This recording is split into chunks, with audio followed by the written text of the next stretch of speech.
Hello students, आप सभी का स्वागत है PYQ master official YouTube channel पे।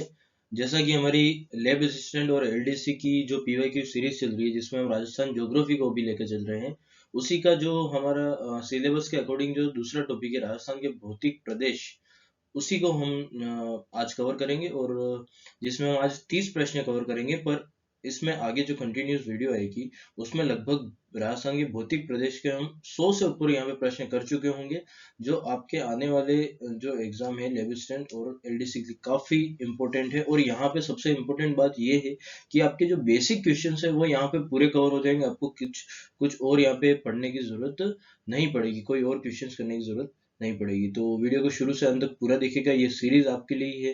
तो आपकी तैयारी अच्छी करने के लिए आपको ये सीरीज पूरी देखनी चाहिए। तो शुरू करते हैं। पहला प्रश्न हम यहाँ पे देखते हैं, राजस्थान को प्रमुख भौतिक प्रदेश विभागों में कितनी भागों में बांट सकते हैं। तो यहाँ पे भागों की बात कर रहे हैं तो 4 भागों में यहाँ पे भौतिक प्रदेश या फिर भौतिक विभाग बांटे गए हैं। जैसे कि हम यहाँ पे देख लेते हैं कौन कौन से 4 वो भाग हैं। तो पहला भाग एक तो है हमारा मरुस्थल, ठीक है। उसके बाद जो थार का मरुस्थल हम कहते हैं, और दूसरा हम यहाँ पे देख सकते हैं अरावली पर्वतमाला, ठीक है।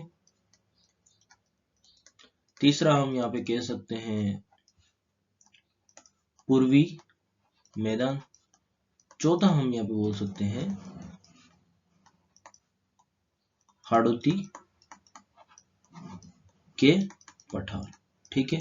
और ये जो प्रश्न है वो आया EORO 2023 में। क्वेश्चन नंबर 2 यहाँ पे देखते हैं, राजस्थान के इन क्षेत्रों में से कौन सा शुष्क उत्तर पश्चिमी मैदान का एक भाग है।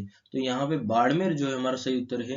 और यहाँ पे जो दूसरा ऑप्शन है उत्तर पश्चिमी बीकानेर गंगानगर हनुमानगढ़, ये जो एरिया है ये घग्गर का जो मैदान है उसके अंदर यहाँ पे हमको देखने को मिलता है। घग्गर जो नदी है उसका मैदान में ये भाग आता है। तो बाड़मेर जो है यहाँ पे सही उत्तर होगा। CET 2024 का एक प्रश्न है। क्वेश्चन नंबर 3 यहाँ पे देखते हैं, राजस्थान का सबसे बड़ा भौगोलिक क्षेत्र कौन सा है। तो सबसे बड़ा भौगोलिक क्षेत्र तो क्या है हमारा, थार का मरुस्थल है, जिसे हम पश्चिमी मरुस्थलीय मैदान भी कहते हैं। तो ऑप्शन तीसरा यहाँ पे सही उत्तर होगा। CET 2024 का ये प्रश्न है। क्वेश्चन नंबर 4 यहाँ पे देखते हैं, निम्न में से राजस्थान का कौन सा भौगोलिक क्षेत्र अपनी सीमा को मध्य प्रदेश से साझा करता है। तो मध्य प्रदेश से तो एकमात्र हमारा हाड़ौती का पठार है, जिसे हम दक्षिणी पूर्वी पठारी क्षेत्र भी कहते हैं। तो ऑप्शन 1 यहाँ पे सही उत्तर होगा। पशु परिचय 2024 का ये प्रश्न है। क्वेश्चन नंबर 5 यहाँ पे देखते हैं, राजस्थान के निम्न भौतिक प्राकृतिक क्षेत्रों में से कौन सा क्षेत्र पाकिस्तान के साथ अपनी सीमा साझा करता है। तो पाकिस्तान के साथ पश्चिमी रेगिस्तानी मैदान जो है, अब हमको पता है कि थार का जो मरुस्थल है वही पाकिस्तान के साथ सीमा साझा करता है। तो ऑप्शन 1 यहाँ पे सही उत्तर होगा। पशु परिचय 2024 का एक प्रश्न यहाँ पे देखें हम।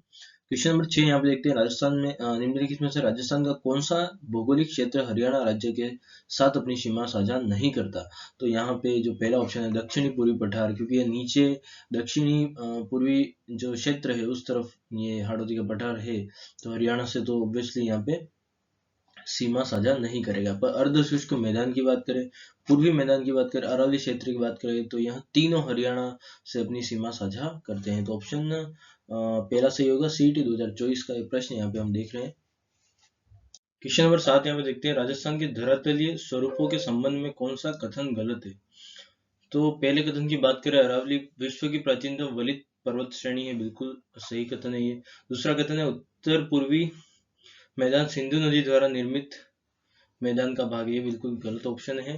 तो यही हमारा सही उत्तर होगा 2 नंबर का। और उसके बाद देखते हैं, बालू का मैदान 33 सागर का अवशेष रूप है, बिल्कुल सही कथन है ये। दक्षिणी पूर्वी पठार गोंडवाना लैंड का विस्तारित भाग है, यह भी बिल्कुल सही। मतलब अपना जो ऑप्शन 2 है वो यहाँ पे सही उत्तर होगा।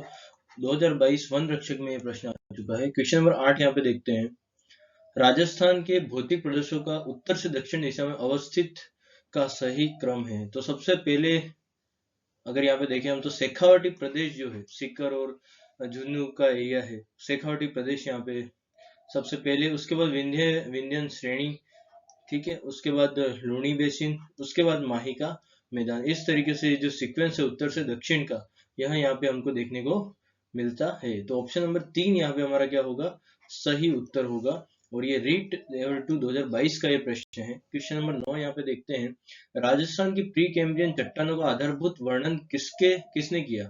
तो आधारभूत वर्णन जो है प्री कैम्ब्रियन जो चट्टाने हैं उस काल की जो चट्टाने हैं उसका AM हेरोन ने यहाँ पे क्या किया है, आधारभूत वर्णन किया है। ये काफी इंपोर्टेंट प्रश्न है, बेसिक कंप्यूटर अनुदेशक में ये प्रश्न आ चुका है। क्वेश्चन नंबर 10 देखते हैं, राजस्थान का मरुस्थल किस नाम से जाना जाता है? तो ये सभी जानते हैं, थार के नाम से जाना जाता है। राजस्थान पुलिस कांस्टेबल 2020 का ये प्रश्न है। क्वेश्चन नंबर 11 देखते हैं, राजस्थान का लगभग कितने प्रतिशत भूभाग मरुस्थलों से घिरा हुआ है? तो मरुस्थलों से लगभग 61%, 61% यहाँ पे जो भाग है मरुस्थल से घिरा हुआ है। राजस्थान पुलिस कांस्टेबल 2020 का ये प्रश्न है। क्वेश्चन नंबर 12 देखते हैं, राजस्थान में कौन सा मरुस्थल स्थित है? तो वो सेम क्वेश्चन रिपीट हुआ है 2024 में, वही राजस्थान पुलिस कांस्टेबल 2024 में, थार का रेगिस्तान। क्वेश्चन नंबर 13 यहाँ पे देखते हैं, थार मरुस्थल के संदर्भ में निम्न कथनों में से सही कथन कौन कौन से ये बताना है। तो पहला कथन है, संपूर्ण मरुस्थल रेतीला एवं बालू का स्तूप क्षेत्र है। नहीं, पूरा जो रेगिस्तान है, पूरा जो मरुस्थल है, वो सिर्फ रेतीला नहीं है, उसमें कुछ पथरीला एरिया भी है। तो ये यहाँ पे पहला कथन यहाँ पे गलत है। दूसरा कथन है, यह लगभग 1,75,000 वर्ग किलोमीटर क्षेत्र में विस्तृत है। तो यह बिल्कुल सही कथन है। उसके बाद तीसरा देखते हैं, यहाँ 25 सेंटीमीटर समवर्षा रेखा के पश्चिम में स्थित है। बिल्कुल सही है यहाँ पे ऑप्शन नंबर 3। ऑप्शन नंबर 4 यहाँ पे देखते हैं, भालेरी चूरू मेथा नदी घाटी में सीकर में बरखान प्रकार के बालू का स्तूप पाए जाते हैं। बिल्कुल सही ऑप्शन है, क्योंकि बरखान जो बालू का स्तूप है, वह मरुस्थल को बढ़ाने का काम कर रहा है। ठीक है, तो क्योंकि सीकर और ये जो एरिया है, यहाँ पे इतना यहाँ पे अभी जो बालू का स्तूप बन रहे हैं, वो कारण क्या है? बरखान की वजह से ये हो रहा है। तो ऑप्शन 1 हमारा यहाँ पे सही उत्तर होगा, 2, 3 और 4। अगला देखते हैं, 14वां प्रश्न, थार रेगिस्तान में 3 शहरों का रेगिस्तानी त्रिकोण शामिल है, वह है। तो रेगिस्तानी त्रिकोण की जब बात आती है, तो वह कौन सा? मरुस्थल त्रिकोण भी कहते हैं इसको। जैसलमेर, जोधपुर और बीकानेर यहाँ पे क्या है? रेगिस्तानी त्रिकोण है। CET 2024 का प्रश्न है। क्वेश्चन नंबर 15 यहाँ पे देखते हैं, निम्न में से थार मरुस्थल के किस भाग की समुद्र तल से सबसे कम ऊंचाई है? तो थार मरुस्थल के किस भाग की? तो यहाँ पे जो दक्षिणी भाग आता है थार मरुस्थल का, जो कि ऑप्शन नंबर 2 यहाँ पे सही उत्तर होगा, उसकी सबसे कम ऊंचाई समुद्र तल के हिसाब से अगर उसकी ऊंचाई देखी जाए तो। वेटरनरी ऑफिसर 2020 का प्रश्न है। क्वेश्चन नंबर 16 यहाँ पे देखते हैं, राजस्थान का निम्न में से कौन सा स्थान भारत के अनुसूचित मरुस्थल क्षेत्रों में नहीं है? तो भारत का जो उदयपुर का जो एरिया है, वो मरुस्थल में नहीं आता है। ठीक है, उदयपुर यहाँ पे ऑप्शन 2 यहाँ पे सही होगा। झुंझुनू का एरिया है, जोधपुर है, जैसलमेर, ये सभी क्या मरुस्थल में गिने जाते हैं, शुष्क या अर्ध शुष्क। ठीक है, CET 2024 का प्रश्न है। क्वेश्चन नंबर 17 यहाँ पे देखते हैं, गतिशील रेत के टीलों को राजस्थान की स्थानीय भाषा में क्या कहा जाता है? तो गतिशील जो मतलब कि मोबाइल है, जो कंटिन्यूसली मतलब कि बढ़ रहे हैं एक जगह से दूसरी जगह, तो वो क्या कहलाते हैं? धरियन कहलाते हैं राजस्थानी भाषा में। और राज पुलिस कांस्टेबल 2020 का ये प्रश्न यहाँ पे देख रहे हैं। क्वेश्चन नंबर 18 यहाँ पे देखते हैं, थार मरुस्थल में ढांड नहीं है, ये थोड़ा टाइपिंग मिस्टेक है, ठांड। ठीक है, ठांड के नाम से भी जाना जाता है। मरुस्थल में ठांड के नाम से किसको जाना जाता है? जो चंद्राकार बालू का स्तूप होते हैं, जो अपने मून की तरह दिखाई देते हैं, वो आधे मून की तरह जो बालू का स्तूप दिखाई देते हैं, उनका जो गर्त होता है उसको क्या बोलते हैं? ठांड। ठीक है, और CET 2023 का एक प्रश्न है। क्वेश्चन नंबर 19 देखते हैं, प्याला झीलें राजस्थान के किस भौगोलिक अंचल में मिलती है? तो प्याला जो झीलें हैं, वो थार के मरुस्थल में पाई जाती है। और राजस्थान पुलिस कांस्टेबल 2024 का ये प्रश्न यहाँ पे है। क्वेश्चन नंबर 20 देखते हैं, बाब बोल्डर बेड राजस्थान के किस जिले में स्थित है? तो बाब बोल्डर बेड जो है, जोधपुर में स्थित है। ये काफी इंपोर्टेंट प्रश्न है। थर्ड ग्रेड SST 2023 में प्रश्न आ चुका है। क्वेश्चन नंबर 21 यहाँ पे देखते हैं, पश्चिमी राजस्थान के रेतीले मैदान का कितना प्रतिशत क्षेत्र बालू का स्तूप मुक्त है? तो बालू का स्तूप मुक्त जो एरिया है, वो है 41.5%। ठीक है, काफी इंपोर्टेंट, बालू का स्तूप मुक्त, जहाँ पे बालू का स्तूप नहीं है, जहाँ पे लगभग पथरीला हम बोल सकते हैं जो रेगिस्तान है वहाँ पे। JEN 2022 का ये प्रश्न यहाँ पे देख रहे हैं हम। क्वेश्चन नंबर 22 देखते हैं, राजस्थान में निम्नलिखित में से कौन सा एक बालू का स्तूप का प्रकार नहीं है?